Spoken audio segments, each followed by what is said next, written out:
আউযুবিল্লাহি মিনাশ শাইতানির রাজিম বিসমিল্লাহির রহমানির রহিম। প্রিয় ফেসবুক বন্ধুরা, আমি আজকে আপনাদের সামনে একটা বেবি কনসেপ্ট করার সফল কেস দেখাচ্ছি। আমার সামনে উপবিষ্ট যা আছে, ওনার ওয়াইফকে ওষুধ দিয়েছিলাম।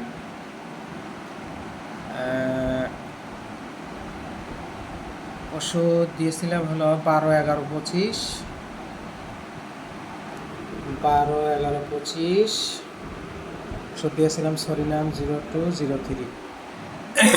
আমার এ রোগীর সাথে আর সাক্ষাৎ নাই, অনেকদিন পরে আবার আজকে আসছে। আমি ওনার মুখে শুনি ওনার ওয়াইফের দুইটা কারণে ওষুধ দিয়েছিলাম একবারই। সেটা হলো একটা বেবি কনসেপ্ট করতো না, আর একটা হলো কানের পুঁজ ছিল।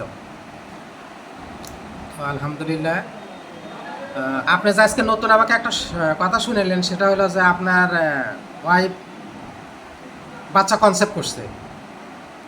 আপনার ওয়াইফের বাচ্চা কনসেপ্ট করছে না? বাচ্চা হয়েছে না পেটে? বাচ্চা হয়েছে 9 মাস। 9 মাস আগে ওষুধ দিয়েছিলাম। আমার এই ওষুধ খাওয়ার পর আপনার ওয়াইফের বাচ্চা আসছে। আর একটা সমস্যা ছিল, এটা হলো কানের থেকে যে পুঁজ আসতো যেটা। তো আলহামদুলিল্লাহ দুইটা সমস্যার ভিতরে দুইটা সমস্যাই ইমপ্রুভ হয়েছিল 9 মাস পরে। যেহেতু এর ভিতরে আর ওষুধ চলে নাই, 9 মাস পর আবার নতুন করে কানের থেকে পুঁজ আসতেছে। আলহামদুলিল্লাহ আমি সেটার ওষুধও দিয়ে দিছি।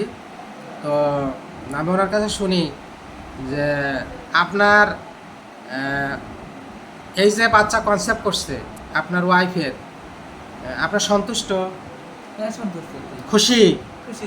খুশি। দীর্ঘদিন পরে আসলে বাচ্চা কাচ্চা হইতো না।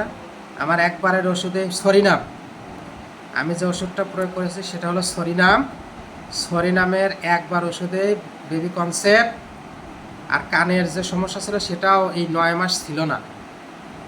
তো ভাই আবার নতুন করে দেখা গেছে, কারণ এই 9 মাসে তার ওষুধ চলে নাই, কোনো ওষুধই চলে নাই। তো আমি আজকে আবার ওনার ওইটার উপরে ওষুধ দিয়ে দিচ্ছি। আলহামদুলিল্লাহ আশা রাখি আবার আমি ইব্রাহিম ভাই, আপনারও তো একটা ওষুধ দিছিলাম তাই না? আপনারও মুখের একটা ওষুধ দিছিলাম।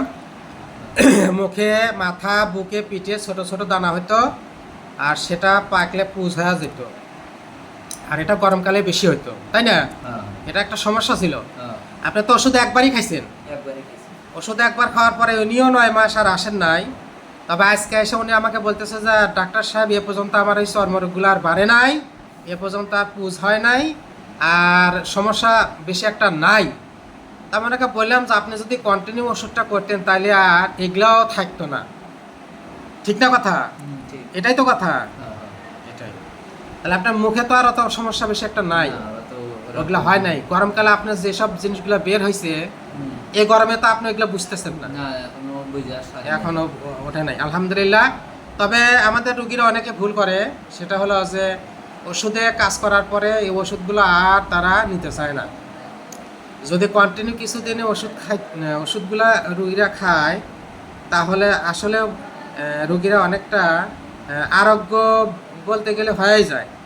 আসলে অলসতার কারণ, হয়তো অনেকে আছে অলসতার কারণ, অনেকে আছে টাকা পয়সার কারণ, অনেকে আছে দূরের কারণ, এই জন্যে তারা যাতায়াত করে না।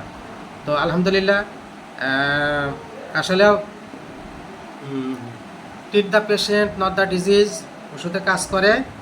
ডাক্তার হেনিম্যানের তথ্যই সত্য যে রোগীলিপি করার পরে যে ওষুধ প্রয়োগ করা হয় এটাই তার ওষুধ, আর আমরা রোগীলিপি করে ওষুধ প্রদান করি, যার কারণে অনেকটা সাকসেসফুল হচ্ছি। দোয়া চাই, সবাই ভালো থাকবেন। আসসালামু আলাইকুম।